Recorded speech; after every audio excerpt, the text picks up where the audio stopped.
in the raw. In the raw. RK is Guyana Free Media. I'm your friend, your brother, HAJI. Dr. ROSHAN can in the raw. Now, before I go on, I want to talk to you about Guyana, now the only oil-producing nation in the region, equipped with capping stock. With capping stock. So for those, including me, I don't know what really is a capping stock. I have a suspicion. So I'm going to read this and probably do a little bit of take on myself, by myself, for your benefit, for those who don't understand what's capping stock. So that people will understand and get the idea that we are moving forward more and better than other countries and nations in the entire region. Now, but before I go on, somebody by the name of Jailall, or Jailall, something like that. You know, I treat everybody with dignity and respect. But naturally, there are some people who just hate you. I recall a man in a big company, a manager of JP Santos when we were in Peters Hall. When I was sit and talk, he's watching me in my face and in my mouth and in my teeth. And he was, well, look, I don't have a problem with any complexion because I consider myself dark. But he wasn't dark. He was whatever. I don't have a problem with color. But he was like that, and the only time you could see him, his teeth, is when he smiles, especially at nights. But I treat him with dignity and respect, but he hated me so much just because of the way I speak, because of my voice, because of the personality, and so on. And basically, it is the same thing happening with certain people in social media. And it might be doctor too, whether they study or whether they get an honorary, I don't know. But I was going to do a PhD even in 65.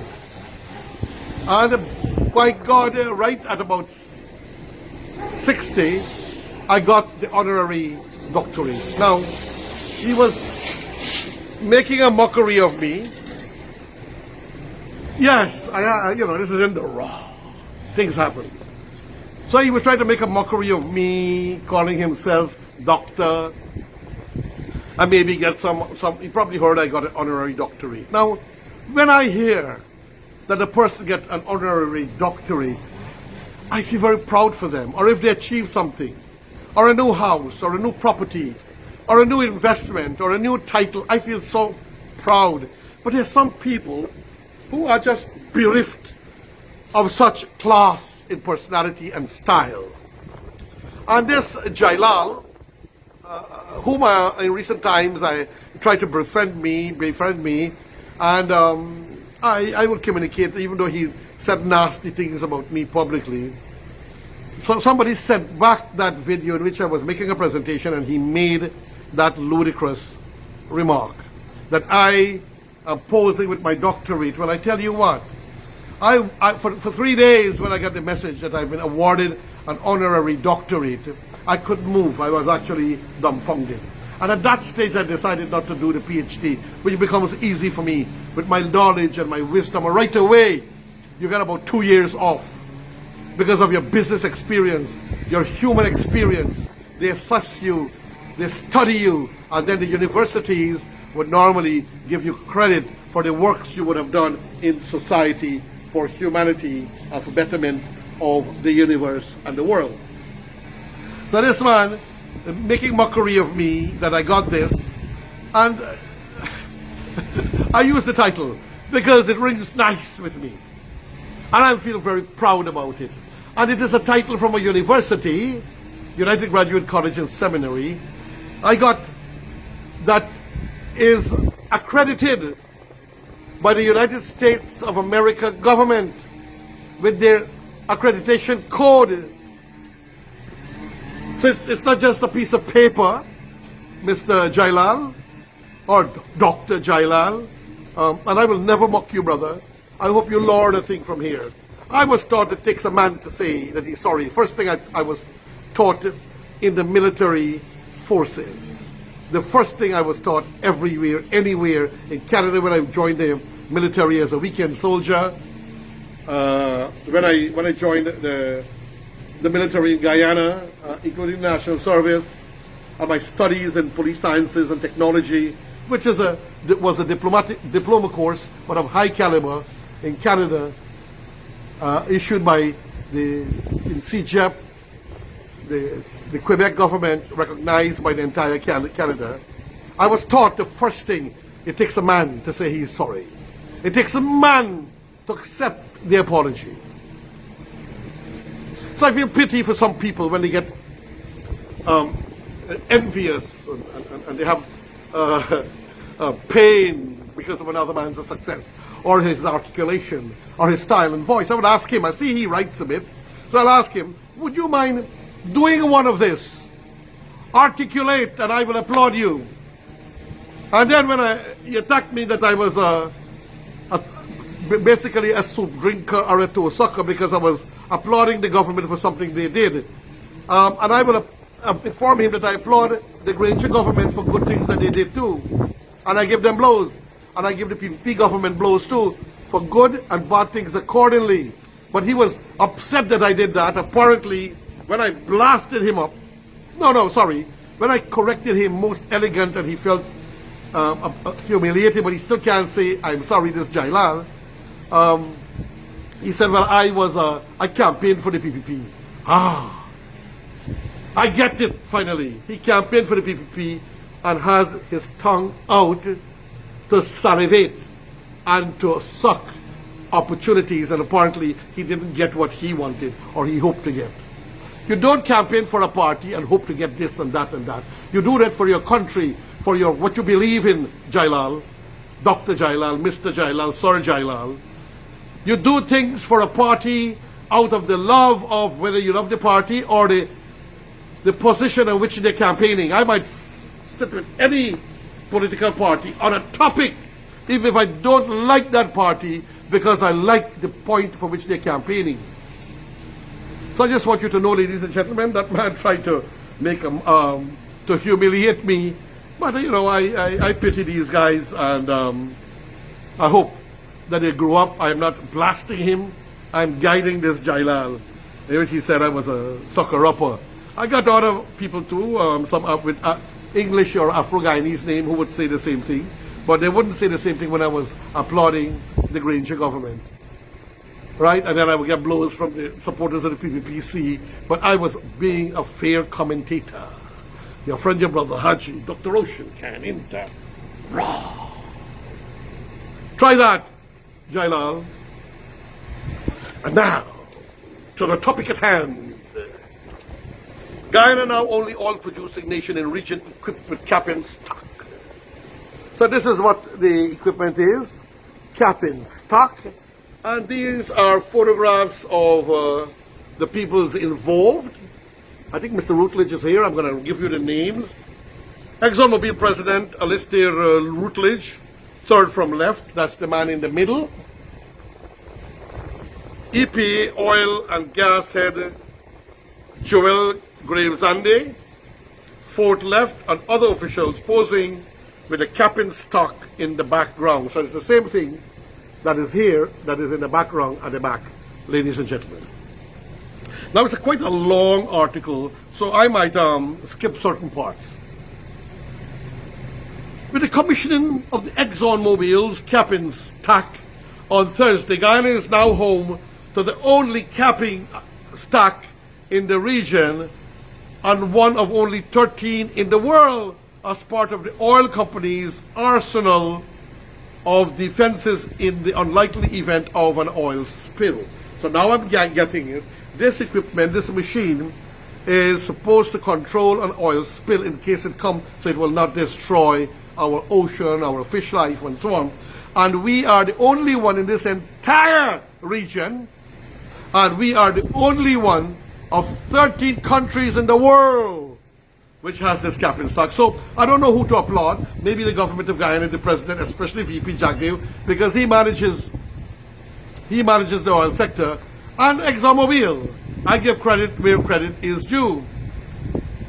The commissioning of this long-awaited capping stock was done at the Guyana Shore-Based Incorporated facility at Houston, East Bank of Demerara. The cap-in stock which Exxon acquired as per its subscription with Oil Spill Reserve Limited, is used to plug oil leaks on the subsea floor. Now, we are seeing a very familiar name here, Guyana Shore Base Incorporated.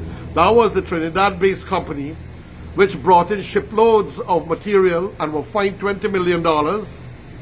And the same company that had been their license pulled by the government of Guyana, apparently the system in the court, and I hope our law is adjusted accordingly so that these people who come from Trinidad, Trinidadians are known.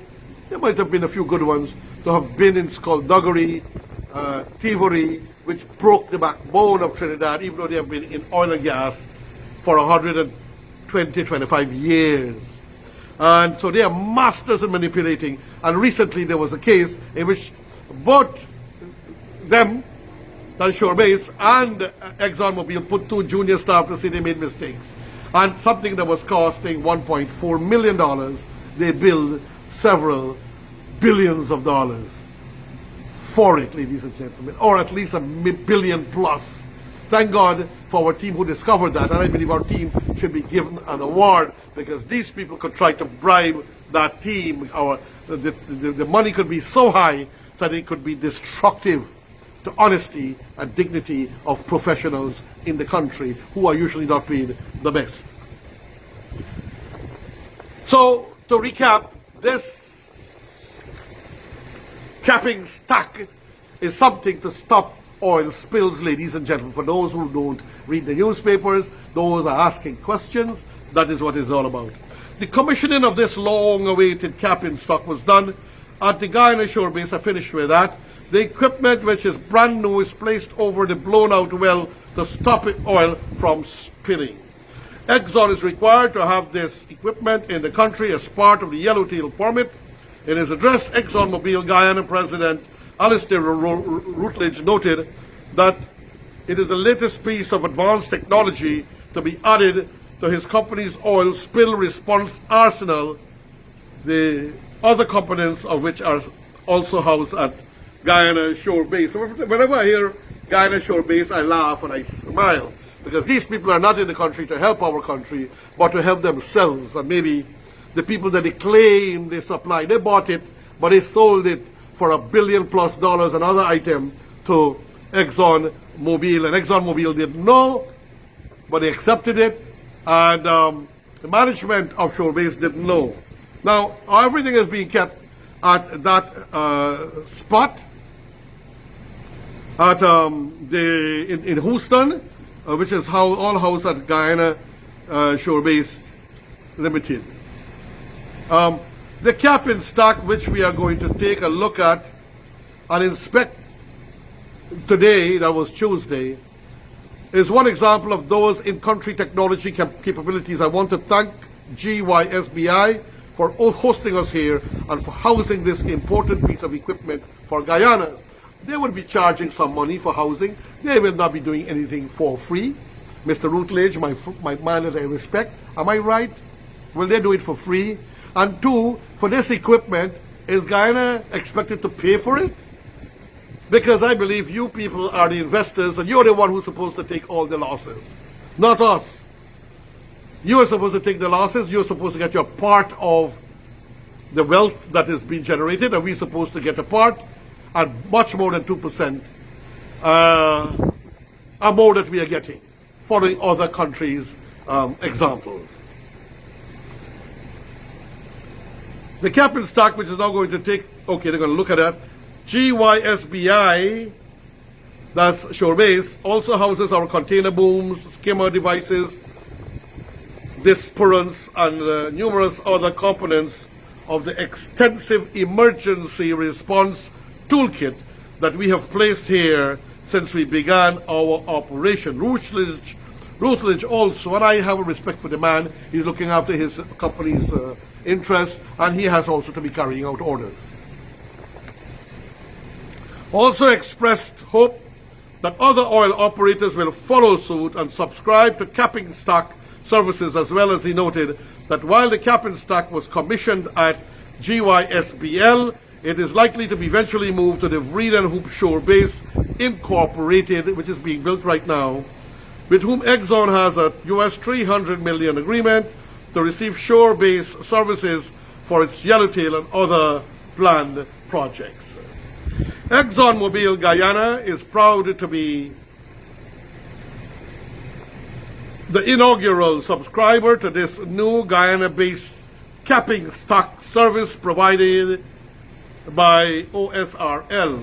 Okay, but I wonder who bought it or who sold it to them.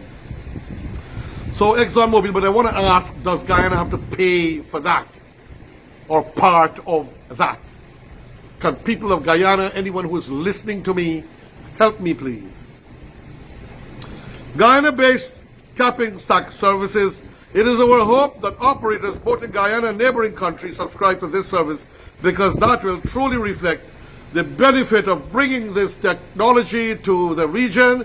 If all operators drilling wells in this part of the world subscribe to the technology, we have brought it to Guyana. Good point. If Suriname has an oil spill, we will suffer and they have to pay. If we have an oil spill, they will suffer and we have to pay. Same thing over Trinidad. It doesn't seem that they have, because we are the only one in the region. So Suriname don't have, Trinidad don't have, and any other in the region, including Brazil, is in the region too. It's a good reciprocal idea to share. We certainly expect never to use this equipment in real life, thank you, Mr. Routledge, but we will continue to look after it, preserve it, whether here at the Guyana Shore Base or in the future at Rena Hope Shore Base, ensuring that it is always prepared for deployment, and we have people prepared and ready to do so, Routledge explained. Deployment time, the Yellowtail permit has provided for Guyana to deploy a capping stock within 9 days. When asked about the deployment time, that the capping stock is in the country, however, Routledge made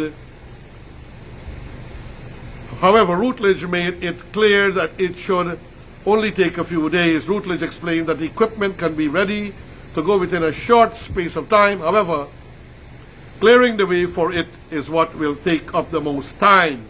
So prepare that the way is always clear, Mr. Routledge. Government of Guyana, President Jailall, see that the way is always clear. By bringing it here, what we have reduced is the time it takes to actually bring it into the country. That's good.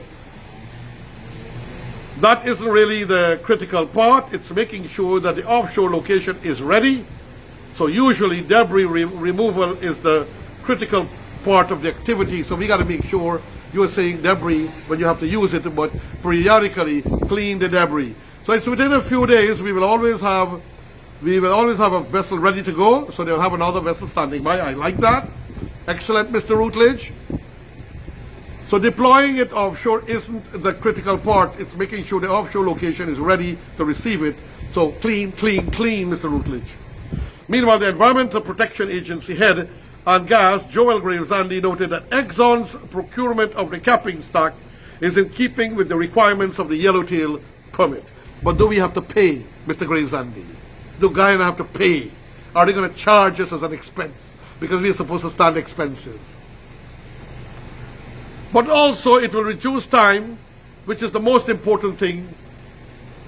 Whenever responding to an emergency, the time it takes to respond is vital. And having this capping stock in the country, the only one in the region, and as they mentioned, one of only 13 globally, it will reduce our response time to capping a well, which means we don't have to borrow one from somewhere, acquire and bring in. From 9 days to 3 days, which will aid enormously, Mr. Gravesandi explained. Last year, Routledge had explained it clear that Exxon had set up a long line of defenses to prevent oil spills from occurring. This includes applying new technologies to the design of the wells, training personnel, and strict safety practices. Meanwhile, in the event of an oil spill, it was explained that Exxon already has about US $20 billion in financial resources set aside to respond to such a highly unlikely incident. $20 billion. How many of that belongs to us, Mr. Routledge? I'm just asking. Guyana also remains protected from any liability with other layers of defense. Should an oil spill occur, I think, which we had to fight them for, they were not doing it. And our Barrage Act, they had to put pressure to get necessary insurance. For instance, there is a US $2 billion guarantee to be tapped if Exxon insurance policy and its assets are not enough to respond to the impact of the fallout associated with the oil spill. So they have $2 billion standing by to back up the insurance. The environmental liability insurance is US $600 million, that if there is environment damage, $600 million. Once this runs out, Exxon would have to rely on its assets and those of the Stabroek Block partners, HES and CNOOC, to cover additional expenses, and they might try to smartly hoodwink the government, as it is normally done around the world, but oil and mineral extraction companies, and I'm not giving flack necessarily to Exxon alone. In the wake of an oil spill off the coast of Tobago in February, which resulted in a massive cleanup effort by the Trinidad and Tobago government, the People's Progressive Party civic government had assured the legislation aimed at protecting Guyana from such liabilities would soon be forthcoming. Friends and family, brothers and sisters, this is very interesting and very good. So we all understand what is capping stock. It is equipment that can help to stop oil flow in the event of an oil breach that will destroy the environment and maybe countries in the Caribbean, and also would save our marine life and our environment, in league with other defense mechanisms that they have set in place to prevent these things from happening. Your friend, your brother, me, HAJI, Dr. ROSHAN Caninda, saying thank you. Farewell, French. Hello, brother, Dr. Friend Jerry. Hello, Jerry.